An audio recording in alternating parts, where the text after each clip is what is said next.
In the middle of the farm question, and I promised to tell you about peanut butter. This is an article in Newsweek, early 1981, when the big peanut butter shortage hit. The headline was "The Peanut Butter Crunch." A lot of people get paid a lot of money for thinking of headlines like this. So. Anyway, what happened was that there was a big drought in 1980, a summer peanut crop, which was mostly in Georgia, of course, and other parts of the South. The peanut crop was cut by 45%. The peanut crop went down by 45%, which, of course, pretty drastic, as you can see. And so this, of course, means that, again, with price on the y-axis, quantity on the x-axis, all of a sudden you have a huge fall, and a big increase in price. Of course, in addition to that, the supply had been cut anyway by marketing orders, by acreage controls, all the rest of it. In other words, this is a big increase from the free market price, with huge amount of cartelizing by the government and price supports keeping it up there and all the rest of it. So it had been very high price to begin with. And all of a sudden you have this big drop in production. The prices in the grocery store went up by 75%, even doubling. In other words, quantity went down by 45%, and retail prices went up from 75% to 100%. So, of course, this stimulated immediate hoarding of peanut butter. If you see the prices going up, you try to grab it before it goes up even further.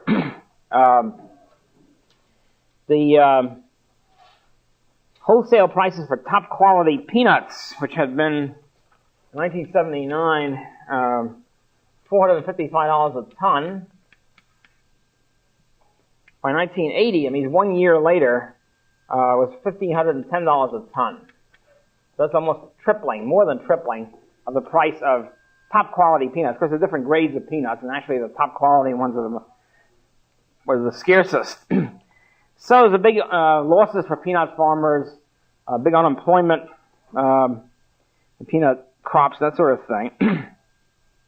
So to keep the price up, there had been, in addition, before this hit, there had been rigid, not only big price control, not only big production controls and acreage controls, but of course big import quotas, because a lot of foreign countries produce peanuts. And so, for example, there's a rigid maximum import quota, and of 102 million pounds of peanuts, and which is really almost nothing. I don't know what the total production is. It's like 10 times that amount, at least. So after many months of frantic pressure by the Peanut Butter and Nut Processors Association, namely Skippy and all these other people who are Jif, I'm not really a peanut butter eater, so I'm not familiar with all the brands. But at any rate, after many months of saying, Jesus, we can't get any peanuts and the prices double and triple and all that, the U.S. Department of Agriculture finally agreed to let in 200 million pounds of peanuts, but only temporarily, and only for a few months, not, of course, permanently. So the whole thing was too little and too late to try to alleviate the peanut crisis. So what you have in the peanut business, you have small plots. You've got to say acreage control and production control. So maximum acreage of 1.6 million acres. Marketing, every individual farmer has a maximum quota. You can't produce more than X amount of pounds of peanuts, and it's rigidly enforced. And you can do that, I guess, in the peanut business because it's fairly concentrated in Georgia. It's not like all over the country like wheat is, or tomatoes or something like that. So, as a result of all this, we've got very tight restriction of supply, and then on top of that, as I say, came the drought, the crop failure.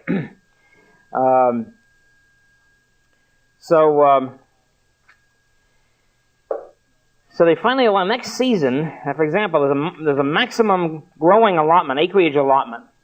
The regular one was 1.685 million acres. In other words, this was the maximum amount of acreage and no other acres could go under to become peanut. Because the usual thing is if you have a big peanut failure, the next year they grow more peanuts. And, in response to the increased price, there'd be an increase in supply a year or two from then on. It couldn't do that because it was illegal. It was illegal to grow more than this amount, this number of acres. So finally, the Department of Agriculture graciously allowed to increase it to 1.7 million, a big deal. That was their big concession. 135,000 increase of acres. And even that was done after a lot of pressure and a lot of hysteria on the part of the peanut users. So, and the marketing quotas went up by 5%. The production quotas went up by 5%. The acreage quota went up by almost nothing. I mean, whatever you can see yourself, less than 1% increase. So in other words, even after this big scarcity, increased scarcity, shortage, and all the rest of it, and tripling of the price, they still were very, very reluctant to even have a temporary increase in acreage or in production. There's also a big cheese thing, which I used to know more about, but there's a big, there are very strong farm price supports for butter and cheese. There's an enormous amount of cheese which is stored in warehouses all over the country, millions of pounds, unused. Just there. Nobody uses them. They can't sell them because this would lower the price. So all these things, there are vast distortions and economic distortions of resources for the benefit of a few farmers, a few large farmers, and warehouse men, and the Department of Agriculture bureaucracy. That's about it. The rest of us have to sweat for it. I mentioned payment in kind. The PIC program, which is the Reagan administration's contribution to all this, namely that they can unload. It's a way of unloading some surpluses. You unload wheat surpluses or cotton surpluses. If the farmers agree to cut their acreage in half, and you give them free their surplus, then they can sell it. So this is another crazy setup, which simply makes the thing worse. It then cuts production further.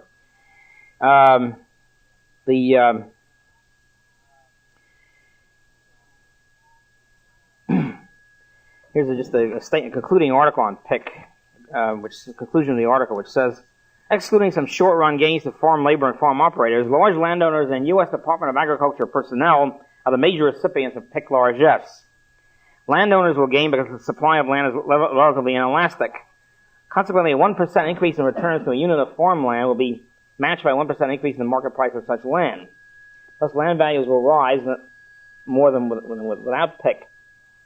Of course, the major winners are USDA personnel, which requires administrative staff and more employment for agriculture bureaucrats. Anyway, the farmers, I mentioned last time, the farmers are wailing again because they went into heavy debt during the boom period, speculating on large permanent increases in their land value. And now when the price fell, since the recession came, of course, this means that they have to pay heavy debt with a lower price farm products.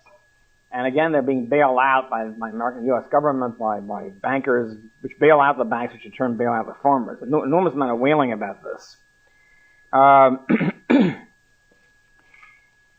Okay, that's the basic farm question. There are still some crops which are not under control, I think. I think vegetable crops are very difficult to control. They're all over the place. Tomatoes and lettuce, things like that, are relatively free market. Most of the rest of the crops are in miserable shape and getting worse with a network of competing subsidies, controls, restrictions, and all the rest of it. Okay, that's basically the farm question. My prediction is it will not get better as time goes on. There's no political group seems to be willing to bite the bullet on this and say, let's eliminate all this stuff and go over to free market. We now come to the next major example of minimum price control. Yeah. When we talk about farming, it's I'm sure you know the increases in liability insurance. Yeah. Would something like that also be like analogous to this? We have, the insurance companies taking high risk taking the profit. Yeah. Whereas some people actually still for liability. Yeah. Start losing profit. Right. I don't see how that's exactly the same, unless in the sense of bidding up the land prices with inflation, that be something. Yeah. Yeah, land. Yeah. As land gets, in other words, let's put it this way: as land gets subsidized, price of the land gets more valuable, like tobacco land. It's a beautiful example. Everybody has to write, you have to have the government right to grow tobacco on your land. So the right is worth a lot. The right can be sold like a taxi medallion. So as the right gets worth more, it costs you a lot to buy into it.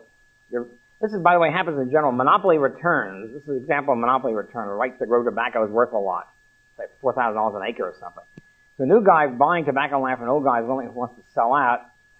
The new guy then pays so much that he doesn't gain anything from the monopoly price. His gains are absorbed in the price he has to pay to the old landowner. It's very much like the taxi medallion. See, what happens with taxi medallions? Did I mention taxi medallion last time? Yeah. What happens with taxi medallions is the first guy who gets taxi licenses, and we'll get back to this later when we get to monopoly, but taxi licenses used to cost $10. You know, you go down, like most other licenses, you go down, you go to the hack bureau or the motor vehicle bureau, you get a taxi license, you prove you can drive a car, and you're good, whatever, a good driver or something, you buy your car, and a taxi, and then you get a taxi license for $10. There were, in the 1920s, there were approximately 25,000 cabs on the streets of New York. Then during the Depression, all businesses were in bad shape. Also, in the Depression, not too many people ride cabs, and it's sort of a luxury item, so this fell off quite a bit. So by 1937, there were 11,747 cabs on the streets of New York. So the taxi industry goes to the mayor at the time and says, we need temporary emergency help. Watch out, by the way, for any case of temporary emergency help. It usually becomes very soon a permanent part of the American heritage. It can never be gotten rid of. So in this case, they said, okay, we won't issue any more licenses for a while. And this has continued from 1937 to 1986 until this day. There's a severe limit of 11,747 cabs on the streets of New York, period. And this is symbolized by the yellow color and the light on top, and also the medallion, which is the shield, which is the license. So that means you can't get anything. You can't go down to the hack bureau or whatever and pay your $10. Because no new license has been issued for 50 years. So if you want to buy a license to drive a cab, then you have to buy it from somebody else who's willing to sell it, willing to retire or get out of the business. And the price of this has fluctuated, like a market price in monopoly licenses. During the 30s, nothing much happened because of the Depression. Then came World War II. A lot of people left, etc. After the war, it starts a big boom, as of course there's an increase in demand curves with inflation, with a general recovery and so forth. And so the price starts to go up, price of medallions, and it's right now over $100,000. When I first started talking about this in the 60s when I came here, it was about 50,000, 40,000. It's now going up to about 100,000. So this means to own a cab in New York, you not only have to be a good driver, not only have to buy a car, but you also have to shell out $100,000. So this means that you have to either go heavily into debt or whatever, so that the price is going way up. So another thing this means is this, that the rate of return, this is true of most monopoly industries. This gets back to your question on insurance, etc., because most monopoly industries wind up not doing very well. I mean, there's an initially big boost to the industry for the subsidy of the monopoly or something. It's like the farmers; for a long time they're in great shape, but then you see their costs get bid up. In this case, the cost of the medallion. So now you have to. In other words, when you invest in a cab, your rate of return. Let's say you're making $10,000 a year. You now have to consider not only what your investment in general, but the $100,000 you have to shell out. So the rate of return falls is no greater than anybody else. The monopoly profits that you get from the licenses has been absorbed by the $100,000 you have to shell out. The result of that is the taxi owners now are not making any more money than the other industries. And they feel they're not. They're always talking about how they're oppressed, they can't make out, etc. And the reason for that is the money they have to shell out to buy the damn license to begin with.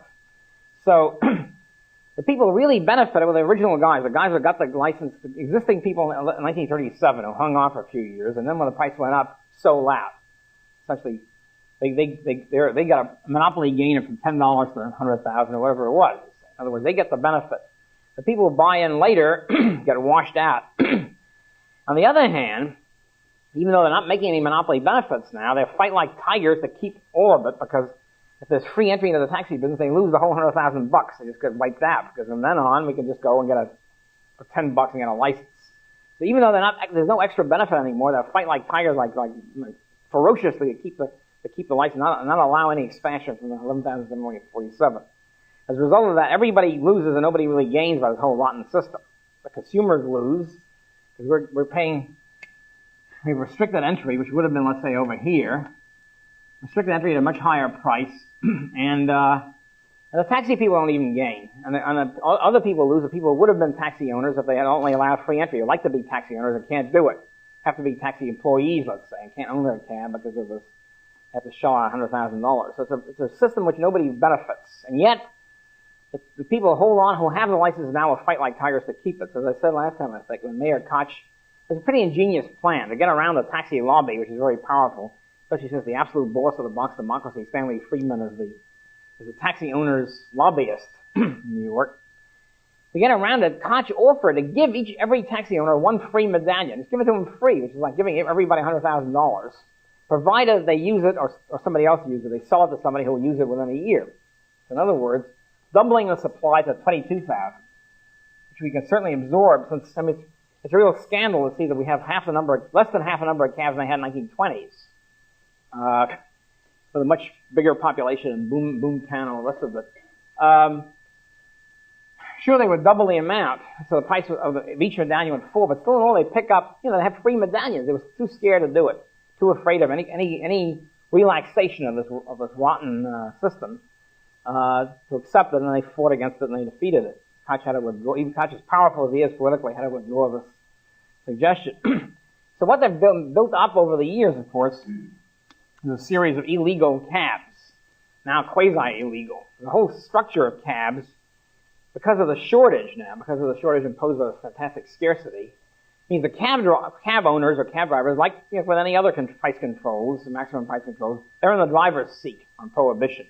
That's why the cab drivers thumb their noses at everybody. When it's slight, and when it starts drizzling a little bit, all of a sudden the off-duty signs go on. Right? No, can't get any cabs. You can't go to Brooklyn if you're in Manhattan. You can't go to the Bronx. Can't go to northern Manhattan. Can't go anywhere. No, we're going into the garage. That's the famous excuse. So they're ruling the roost. And as a matter of fact, somebody said to go from Manhattan to Brooklyn, you have to stand on the curb waving a dollar bill as a symbol. Not that as a symbol of what they're going to symbol of what they're going to shell out to these guys in black market payments, illegal payments, so to speak. So the cab driver's in the roost, and of course, as I say, if it rains, snows, if it's rush hour, you can't find anybody. So, if there's free entry in the cab business, why should a cab only be a full-time cab? Why should it only be yellow? Why shouldn't you be able to take a car out and in rush hours in the rain, nip into the situation, starting to pick up some extra change by ferrying people around? Obviously, that's what would happen in a free entry situation. So the result was the growing up of the so-called gypsy cab business. Which originally were illegal, and the organized taxi, the official medallion drivers are very bitter about it. They used to beat up the gypsy cab drivers and stuff like that. They finally achieved an arrangement a few years ago where the gypsy cab drivers became quasi-legal, became legalized, and the arrangement was that the gypsies they can cruise around it, basically in Brooklyn and Queens and Bronx are mostly gypsy. It's sort of legal there. And in Manhattan, they can't cruise, they can't pick up people that can be called up, but they allegedly can't pick up people on the street. Of course, in practice they do it, but it's frowned on. Also, the only reason why the official taxi people finally allow this is they can't cut the price. In other words, it's a metered price. The price is regulated by the government, city government. And as long as the gypsies can't cut price, the non-gypsies don't mind too much. The price becoming a key thing, as long as you can fix this amount. Then there are also, of course, gypsies who do cut price, much more informal. It's sort of, you can't tell them, it doesn't say taxi on the outside and all sort of thing. So all this is a result of this nonsense of the taxi monopoly. Some wing of economists claim what we should do is to compensate the taxi, just pay them off in order to be able to have a free entry in the taxi business. But you can see the Koch plan was something like that, and they wouldn't do it. They refused to go along with it. Then the same process works with the tobacco farmers, with oil import quotas in the days when there were such, and with the economics of slavery, which is very interesting economically. Under slavery, the the slave master gets, in other words, we'll get the marginal product later, but wages tend to equal the worker's marginal product. So if the marginal product, let's say, is $20,000 a year, and subsistence is, say, $8,000, under slavery, the slave master pays the slave only his subsistence and enough to reproduce and so forth, and then pockets the rest of the money, the other $12,000. You think that the slave master is getting a huge profit rate. In practice, however, they really don't, because they have to buy slaves, and the price of the slaves absorbs, just much like the medallion, the slave profits. So you wind up, after some decades of this, you wind up with the slave masters not making any more money than any other business, and yet fighting like hell to keep slavery, because then they lose their investment on the slave. They lose their capital investment. And so the slave masters, of course, fought to the end to keep it, even though they weren't getting any extra profit out of it. It's a bizarre system. It's very similar, even though obviously the content is different from the medallion license, taxi licenses. Okay, so that's the anyway. That's again a similar system of how the market absorbs monopoly prices and monopoly returns in different forms. If the return is attached to the asset, like a slave or a monopoly or a medallion. So anyway, so you wind up, if you have a monopoly subsidy, let's say to railroads. First they're making heavy profits. Then after a while, the cost of the railroads go up, the land costs go up, and you wind up with a rate of return no bigger. As a matter of fact, usually lower, because they're inefficient by this time. They haven't been able to meet competition, and they start going bankrupt. This is basically what happened to the airlines. The airlines were heavily subsidized. Competition was kept out. Rates were pushed up. But then they got so inefficient, and the salaries of the pilots and the stewardesses, etc., went up so much, they started losing money anyway. I mean, they went along with deregulation. They figured that it's not going to be worse than this. So in the long run, the monopolists don't really benefit. But of course, in the long run, it takes a long time, and you get all sorts of problems in the meantime. Okay, so that's the farm question. If any other questions on farm? As a matter of fact, we'll have questions on farm as a whole. Certainly Tuesday, maybe today, at the end of the time. So we now get to the other major case of minimum price control, which is minimum wage laws in the labor market. Here we have the wage rates and quantity. In this case, quantity of factors hired. In other words, quantity of labor hired or labor hours. And supply of workers and demand curve for labor. This then becomes, of course, different workers will get different wage rates in accordance with their productivities. We'll see later on. But the point is the whole labor market is interrelated. But the minimum wage law says no one shall be paid below a certain rate. It's illegal. It's an example of minimum price control. Illegal to pay something less than whatever it is. I think, what's it now? $3.25 an hour or something? Huh? $3.35 an hour. Right. Keeps going up. So it's illegal to make less than, or to pay something less than that. So what happens is you're pushing the wage rate above the free market level. This means that at this rate, the demand for labor will be less than the supply of labor, and it means there's unsold surplus, in this case, of workers. In other words, unemployment, what we call unemployment. Unsold surplus of labor is known as unemployment. And the unemployment will be permanent unless there's a black market, of course, which there is. Unless there's a black market which pushes the wage rates down to the market clearing level where supply and demand are equal, where there's full employment. In other words, anybody who wants to work at that wage will get a job. If you push the wage rate above that, you wind up with permanent unemployment or permanent unsold surplus of labor. And the higher the rate compared to the free market level, the worse the unemployment. And it's exactly the same principles as the foreign price support program. So nobody buys laborers and stores them. They just remain unemployed. Fortunately, they don't store them. Under slavery, I guess they would store them, put them in a warehouse. At any rate, so this is again, this is part of you can see this directly follows from keeping the wage rate above the free market level. Now, in many cases, there are black markets in labor. For example, undocumented aliens or illegal aliens they work off the books, as it's called. By the way, in New York, there's a whole tradition of working off the books. It means you don't have to worry about minimum wage law, you don't have to worry about Social Security tax. So both the employer and the employee benefits. You don't have to make out the forms and all the rest of the junk. And income, you have to make out the income taxes on a basis. So, as I say, this is only really be done with small businesses. Big businesses are in the public eye. I mean, IBM can't do it because they're constantly under inspection. But a small business can nip in and out of the market, can do it. One of the advantages of working for a small firm, a mom and pop firm as it's called. And of course, those who receive tips, waitresses and people like that, waiters and waitresses often don't report the tips, and so they get they get essentially get around the minimum wage law that way. Although the IRS is trying to crack down on waiters and waitresses now, have Gestapo inspection, flying squads to inspect. Yeah, right. So the proponents of minimum wage law, they always say that there's no relationship. This is all nonsense. There's no relationship between minimum wage law and unemployment. And the interesting thing is, if this is really true, okay, if it's really true that a minimum wage law only helps the so-called marginal worker. Notice, by the way, who is unemployed by this? It's the marginal workers. It's those who would be getting between $2 and $3.35 an hour, or whatever. It's not the high-paid workers. They don't suffer from this.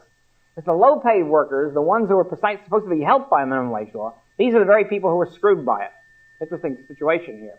The skilled mason or skilled carpenter is getting $10 an hour or whatever, $20 an hour. He doesn't care about it. As a matter of fact, he benefits, as we'll see, because his competition is being shoved out of the market. It's the people who are the lower paid workers who would have been getting this who are now disemployed by the system. The proponents of the minimum wage law's claim it has no effect. It's all ridiculous. The minimum wage law does not cause any unemployment whatsoever. If this were really true, why do they stop at $3.35 an hour? Why are they pikers? The advocates, the AFL-CIO, and these other and liberals who advocate minimum wage.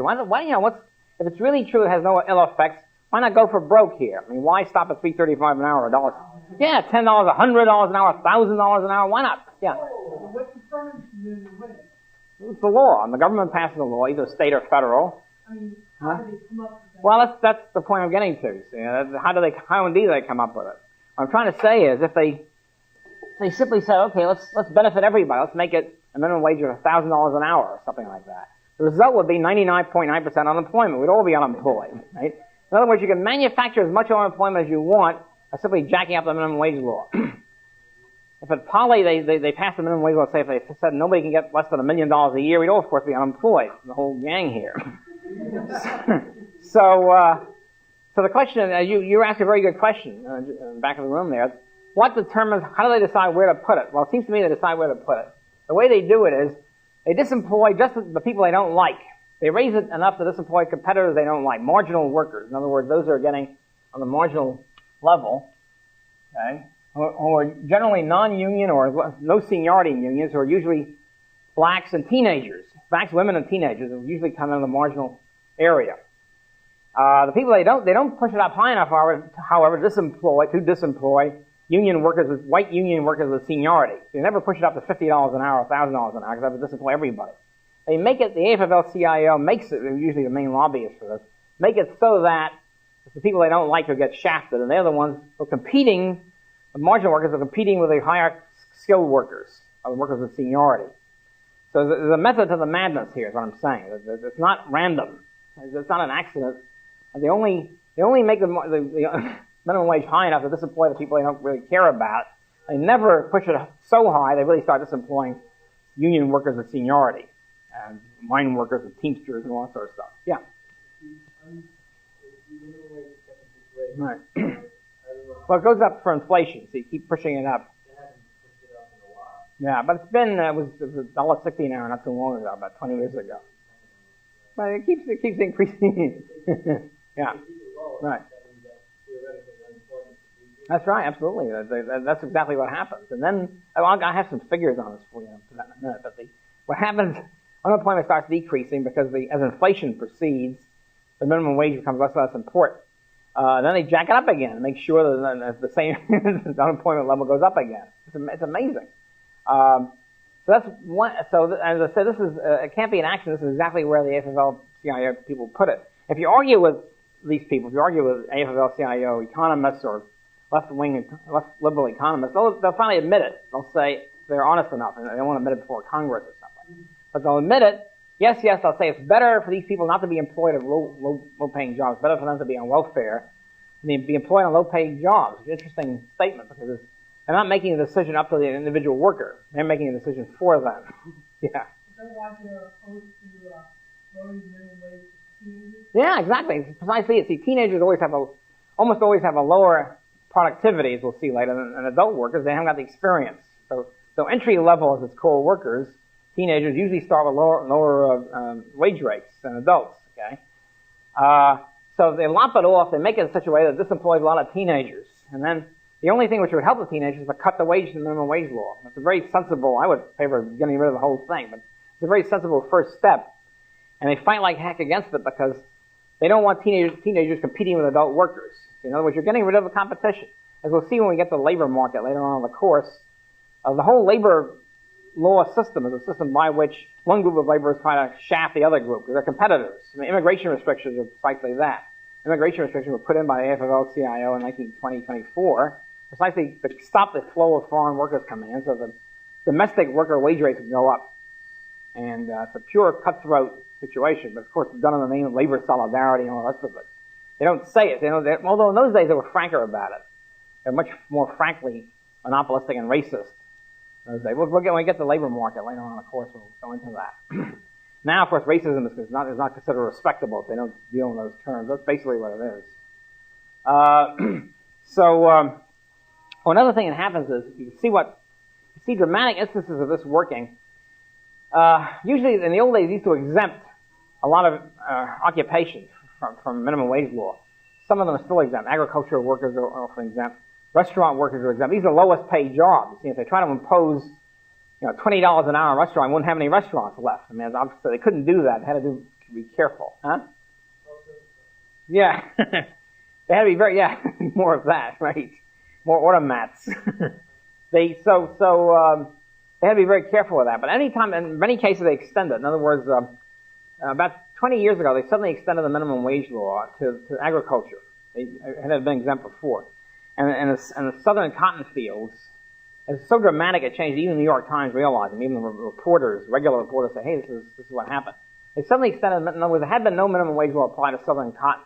All of a sudden, it's applied to it. The wage rate goes way up. All of a sudden, 100,000 people are unemployed in southern cotton fields. So it was a dramatic, obvious illustration of the effect of a minimum wage law. But usually it happens much more gradually than that. It's not a sudden application. You're not paying 30 cents an hour and suddenly have to pay $3 an hour. So it's not. When you have a dramatic instance like that, it's always mass unemployment. And so then the people realize it.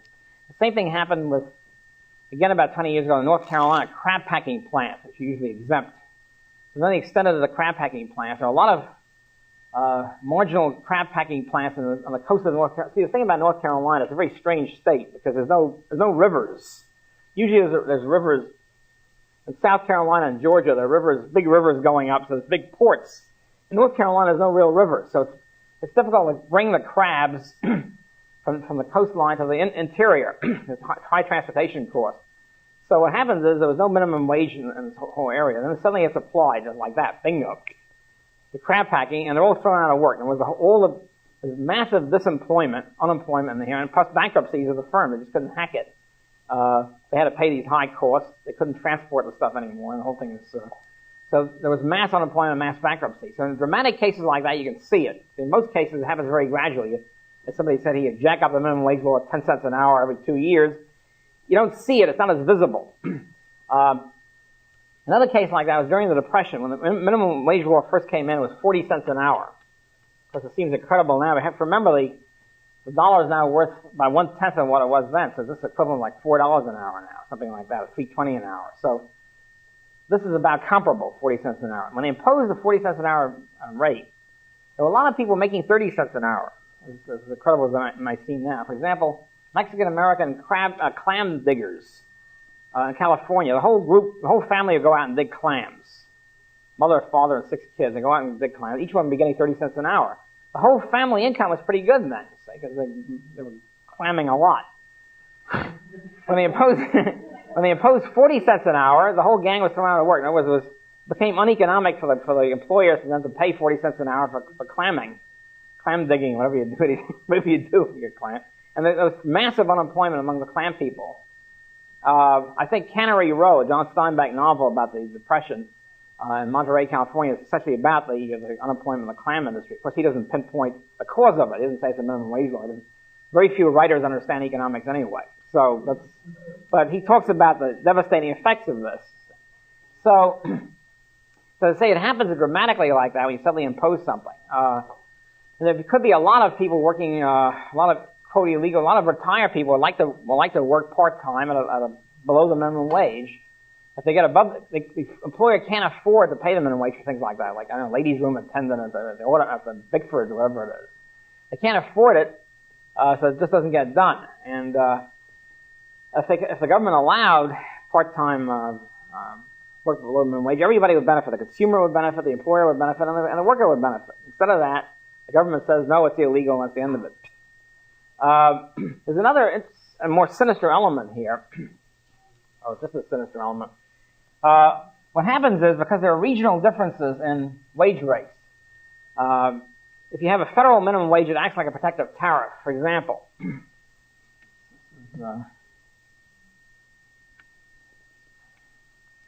the North is, up until recently, yeah, it's the United States.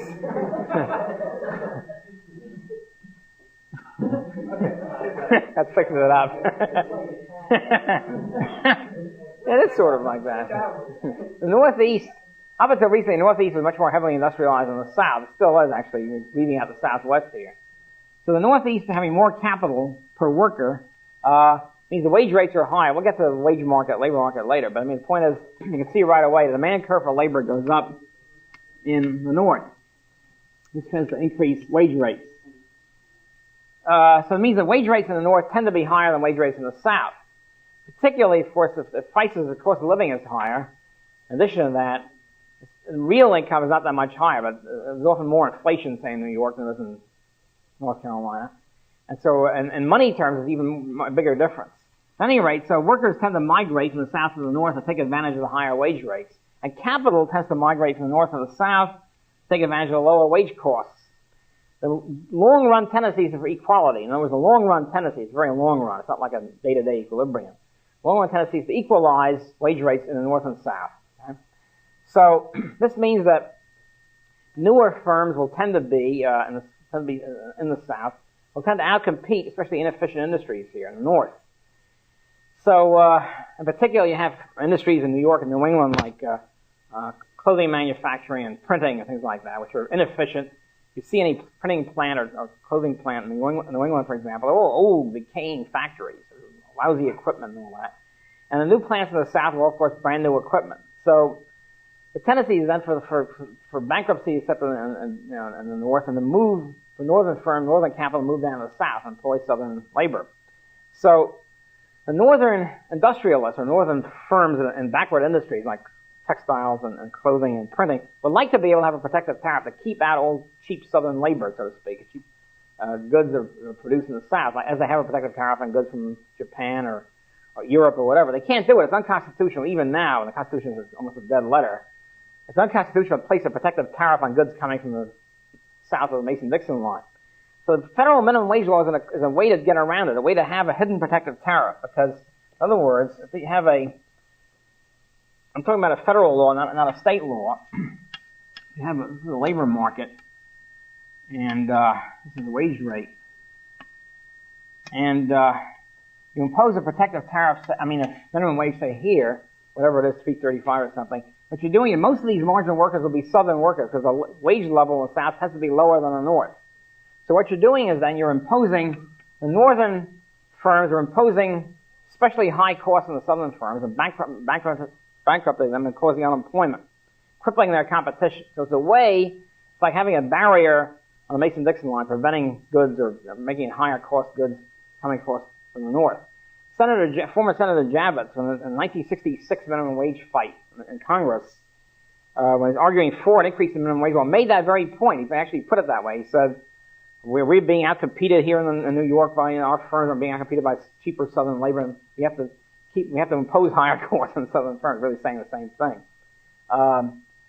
So this is one way of doing it. It's one way of a hidden protective tariff to try to shaft your competitors in southern states, and of course imposing unemployment on them and so forth and so on.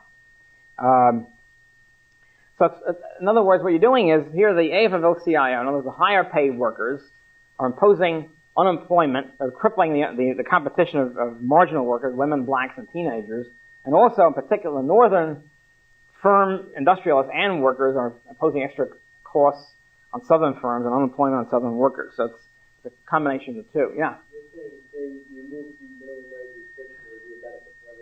I would say no, it's a benefit for everybody except the higher paid northern workers and the. What about the people who are receiving minimum wage now? Their wages would be decreased to. I wouldn't say they'd be decreased. They'd certainly be decreased very little. Only those who are directly competing with the marginal workers. In other words, say construction field, if marginal workers are, if there's a minimum wage and some marginal workers are disemployed, they'll be competing with higher paid workers in that area. That doesn't mean all higher paid people. I mean, those are particularly in that area, in the areas they're competing with, right? And by the way, the AFL-CIO people make that argument. They say, well, the reason they're against a lower minimum wage for teenagers. They say, yes, it will hurt some adult employment. Adult workers might have to suffer. Well, some of them might, but it'd be a small amount, obviously. There's a direct competition with marginal workers, sure. Now, the idea that everybody benefits is really just a long-run thing, where the whole economy benefits from economic freedom. But obviously, in specific situations, monopolists benefit, and people who screw their competitors benefit. Just in the long run, very long run, they lose that too. But that's it's a more vaguer proposition. They might not care about the long run, but we care about it. We live in the long run. Okay, give you an idea of it's a striking example of. I'll do that next time. We'll get a striking example of how black teenage unemployment was caused by increasing the minimum wage law. Okay, take a 10-minute break. Okay, we have a fascinating bit of statistics here. These are male teenagers. It's also female. It works the same way. It's similar. First of all, I want to explain about unemployment rate. There's a important statistic. It's the so-called unemployment rate. Unemployment rate is defined as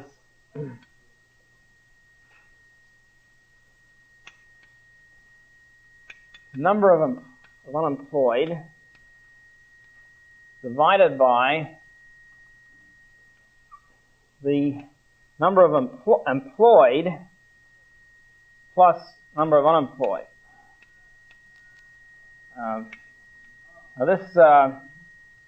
The total of the number of employed plus number of unemployed is called the labor force.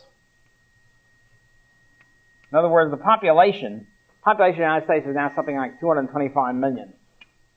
These are not all the labor force, obviously. In other words, not all of these people are either working or seeking work. Quiet. If they're between the ages of 0 and 10, presumably they're not in the labor force. If they're retired, they're not in the labor force perhaps, although they could come back with a attractive enough offer. In the old days, women were not in the labor force. Now many of them are, and so forth and so on. So the number of population in the labor force fluctuates. I don't know how many there are now. I'd say 160 million. Probably less than that. 120 million or something. That's the labor force. Then so you have the number of employed divided by the number of employed plus unemployed. How do you define the number of people unemployed? They're defined by as those seeking work who can't find it. This is so if this number, let's say, is 120 million, and if 12 million are unemployed, then the total of the unemployment rate is 10%. If 6 million are unemployed, then the total is 6%, 5%. All right. So, in other words, what you have is the number of unemployed divided by number of employed plus unemployed. Now, the unemployment rate. First of all, how do you know who's unemployed? How do you find this out? Well, it's done by sampling techniques, usually by the Department of Labor, and it's done by interviewing. The Department of Labor agents go around and interview people at random sample. And they ask questions. Now, you define as unemployed. First, you know who's employed. It's fairly easy. Although, what do you do about part-time employment? It's also tricky. So the unemployment statistics are always in a very weak shape for that reason. You ask them, are you unemployed right now? And they say yes. Have you been seeking work? I think the definition, you have to have been unemployed and seeking work for 4 weeks. In other words, if you're just fired, let's say a week ago, you're not considered unemployed. You have to be unemployed for a certain length of time. And have you been seeking work? Well, if an interviewer asks somebody, have you been seeking work? They almost always say yes. And I can say no. I'm a bum. I'm sort of lying here, contemplating my navel for 6 months. So you tend to have a higher degree of unemployment than actually exists. In other words, the people will tend to tell the interviewers what they think the interviewers would like to hear. And especially if they think the interviewer can somehow connect it with the rest of the government, with the IRS or whatever it is. So there tends to be an inflation in the number of unemployed compared to those who are really not seeking work. If you're not seeking work, then you're considered not part of the labor force. You're sort of voluntarily retired or something. So on the one hand, the official statistics overestimate the amount of unemployment of those who are seeking work. On the other hand, they also underestimate. There are also people who really have been seeking work and get too discouraged. They haven't been able to find a job for 6 months and they sort of quit.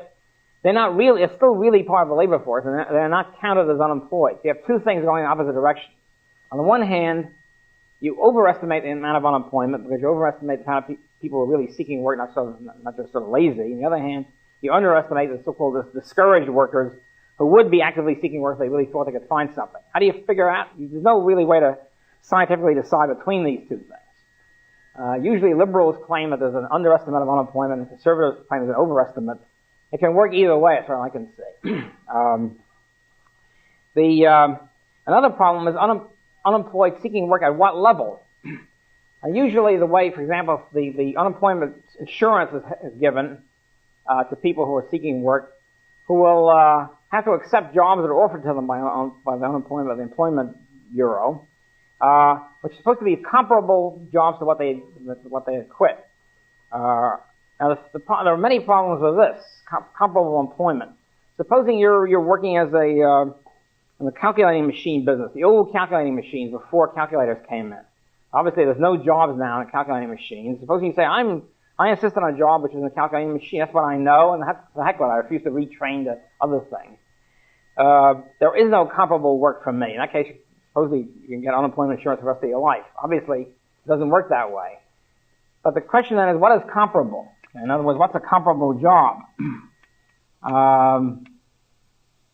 Should you insist on the same pay? Usually, and that's another thing, usually you're considered unemployed. You don't have to take a job and not get unemployment insurance if the job is a lower pay than one you have. Well, why should you always have the same pay? I mean, what is there that guarantees forever? You always have the same job, same amount of pay forever.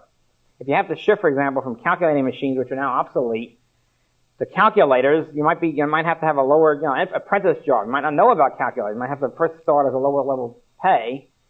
And it seems to me to be called unemployed, quote unquote, you're really not if you refuse to take a job which is offered to you, which is in the, like the new calculator business. So there's a whole question here about what kind of job do you have to take to be considered, what kind of job can you refuse and still be called unemployed? Again, it's a subjective estimate.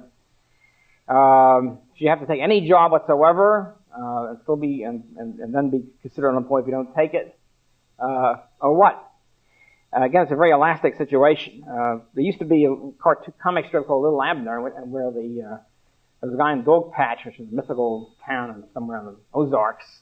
And this guy had never worked at all. I mean, he was sort of lying around all the time in Dog Patch under a tree. And Little Abner says, "You're a bum. Why don't you want to work? You're never going to work." No, he says, "I want to work, but there's only a few jobs I will insist on keeping. Anything else is I'm not refused to take." And for example, I'm holding out for president of Harvard. I'll take no job less than president of Harvard. But since he'd never been to high school, much less college, the chance of him getting it was small at best. So the question is he then unemployed, or is he still in the labor force or not? Obviously he isn't. And in some elastic definitions, you could say he was. He's just holding out for a job he thinks he's qualified for, namely president of Harvard or professor of nuclear physics at Caltech or whatever.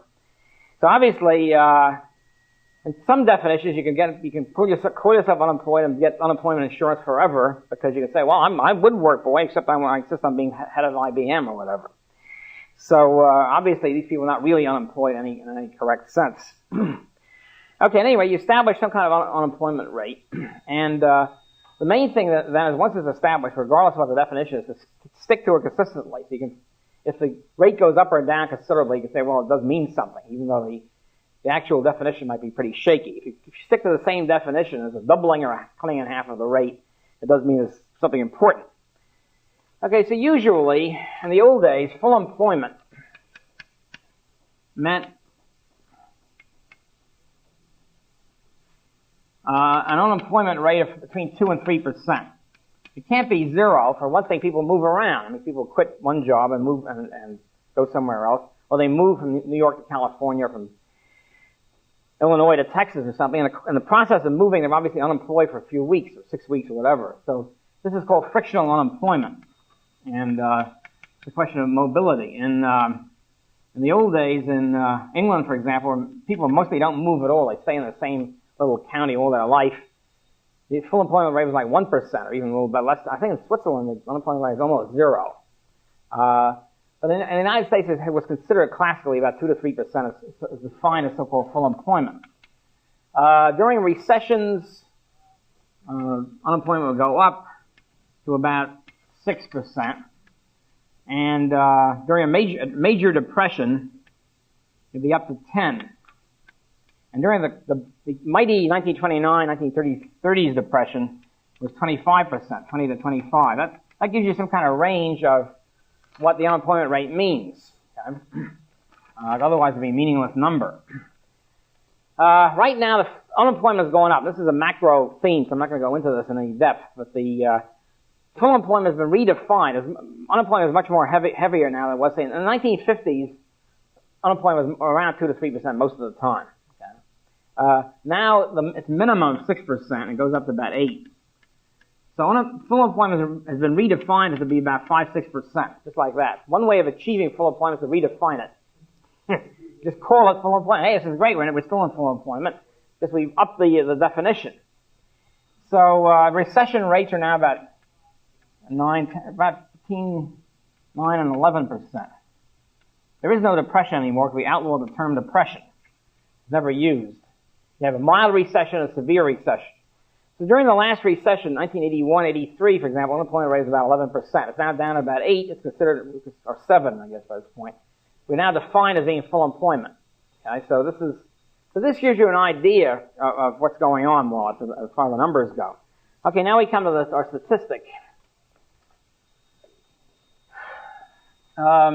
Teenage unemployment has always been higher, for obvious reasons. Teenagers go in and out of the labor market pretty quickly, so they bear the major burden of mobility, so to speak. So in 1948, we have this is male teenage unemployment rates.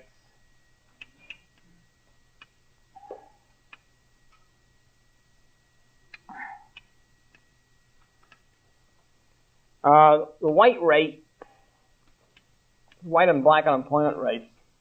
The white rate was 8%, the black rate was 8%. And the interesting thing about this is that, and the adult rate was something like 3%, something like that. That there's now a myth in the United States that there's a sort of an automatic white-black unemployment gap, as it's called. In other words, the blacks always have 3 times the unemployment rate as whites. It wasn't true in 1948. There's no the difference can't be due to discrimination, because there's probably less discrimination now than there was in 1948. So what's happening here? What's obviously something screwy here to say this is kind of part of a structural thing in the American economy, since it didn't exist in 1948. In 1949, the federal minimum wage went up from 40 cents an hour to 75 cents an hour. We have this as the federal minimum wage. And it was 40 cents an hour from the 30s on until 1949. And of course, as inflation proceeded, the 40 cents meant less and less, obviously. In other words, the tendency is with inflation. This is a minimum wage law. Wage rate, quantity. you disemploy a whole bunch of people. If there's inflation, the demand curves go up all over the place, you tend to wipe out unemployment, as somebody said here. The minimum wage rate becomes ineffective. Because right now, for example, if there's a minimum wage law of 40 cents an hour, would have no effect. It would not mean a thing. Because the free market wage rate is going way up, especially with inflation. So 1949 it goes up to 75 cents an hour from 40.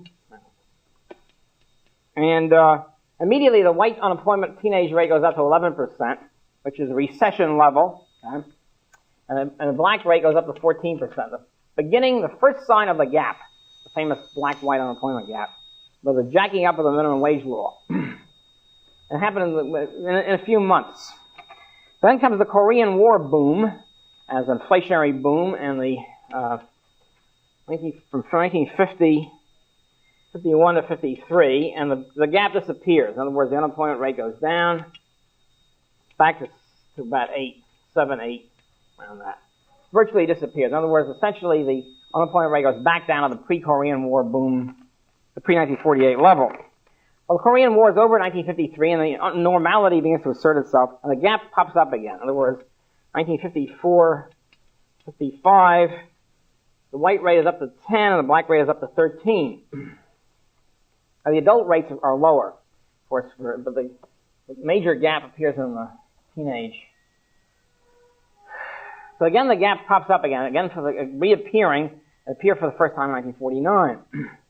In 1956, the federal government jacks up the wage rate once more, this time to $1 an hour. And immediately, again within a 6-month period or so, let's see what happens here. The white rate goes up to 13%, the black rate goes up to 24%. This is 1929 depression levels. In other words, 1929 depression. The maximum unemployment rate, overall, the whole economy is 25%. So it's considered catastrophic. The black unemployment rate then goes up. The first time, black teenage unemployment rate goes up to 24%. And it keeps going up. By the way, this is the beginning of the big gap, the doubling situation. Starts with the 1956 minimum wage law. In 1958, and then what happens is almost diabolical. What happens after that, the rate begins to fall. The black unemployment rate falls to about 22%, and they jack up the minimum wage to $1.15 an hour, and it goes back up to 24. It keeps happening like that. Every time the teenage unemployment rate falls, the black rate falls a little bit, they jack up the minimum wage law by another 10 cents. It goes back up again. It's amazing to chart it. By 1966, it was still about 24%.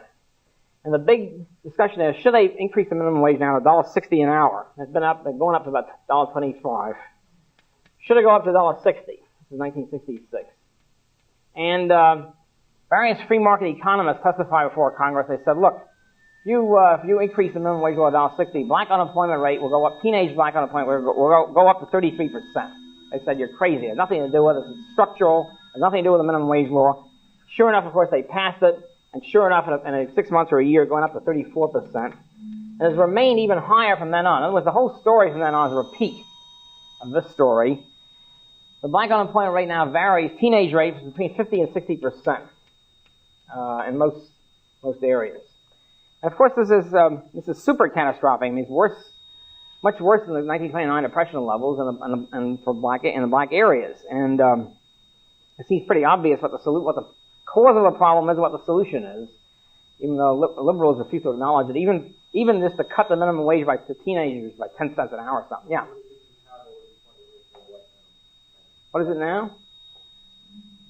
I mean, right now, it's about, I'm not sure, it's about 18 or something like that. Yeah, something like that.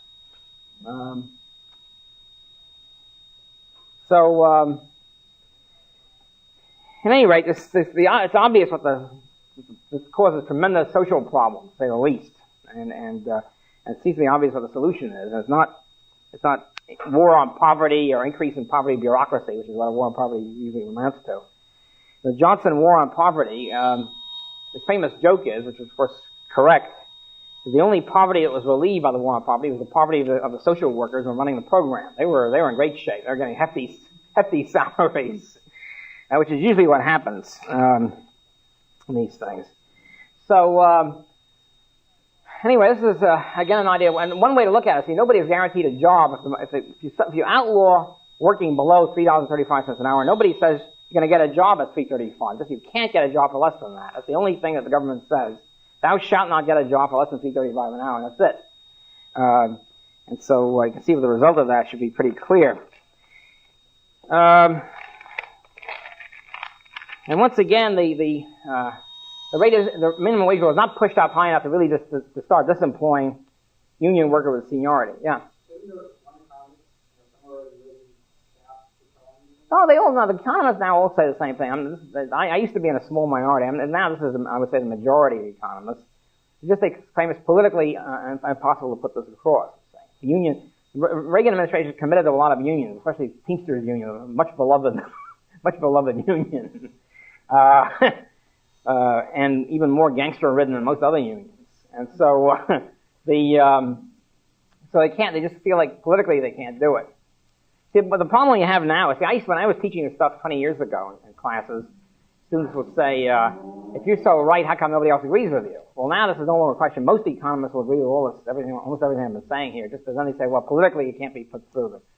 The press won't like it, unions won't like it, whatever. And so the cities won't like it, the farmers won't like it, and just they haven't got the guts to try to change it politically. But among economists, it's pretty well accepted. So I thought that's a hopeful sign. Right? Yeah. Is there an increase in minimum wage after the Korean War? Yeah, well, 56. Sorry. In 1956, it went up to $1 an hour. That was a few years after. 3 years after the Korean War was over. That caused the whole problem here with the 24% black unemployment. Right after the Korean War, there was no increase. In other words, what happened right afterwards, it just went back to the 49 level. Things went back to the 1949 level. It was post 75 cents an hour and after the Korean War boom is going away, and so you're back to sort of normal, pre-boom normal. And then when they go back to here, then the 56 minimum wage law gets a big increase. This creates the whole 24% thing. This creates the whole 24% thing. This creates the whole 24% thing. This creates the whole 24% thing. This creates the whole 24% thing. This creates the whole 24% thing. This creates the whole 24%